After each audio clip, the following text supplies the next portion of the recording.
Nag-iwan ng matinding pinsala ang bagyong Opong sa Leyte, Samar at iba pang lugar sa Visayas kabilang na ang Bicol Region.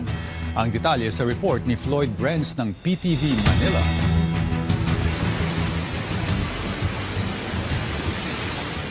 Sa video na ito makikita ang lakas ng hangin at ulan na bumayo sa Calbayog City, Samar. Signal number 3 rin ang lakas ng bagyo kasabay ang malakas na ulan sa Romblon, gayon din sa Rojas Oriental, Mindoro. Sa Tacloban, halos lamunin na ng rumaragas ang baha ang isang sasakyan.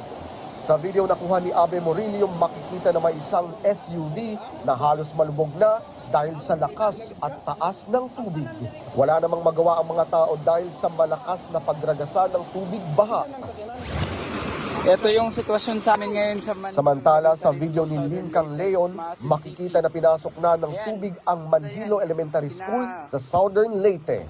Binalikan niya rin ito kinaumagahan para ipakita ang naging itsura paghupa ng baha. Samantala sa Ormoc, ito ang sitwasyon ngayon matapos nabahain ang iba't ibang lugar. Mula sa eskwelahan hanggang sa malapit na pag-apaw ng tulay, ipinasilip ni Juvie.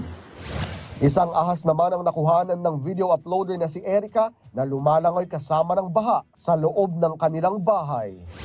Habang sa Naval Biliran, ipinakita naman ang video ng matinding pagkasira ng kanilang lugar. Samantala, ipinakita ni JR Dumalaon ang iniwang pinsala ng bagyong Opong sa kanilang lugar sa Masbate. Maraming nagtumbahang mga poste ng kuryente at nasirang bahay. Para sa Integrated State Media, Lloyd Brenz, PTV.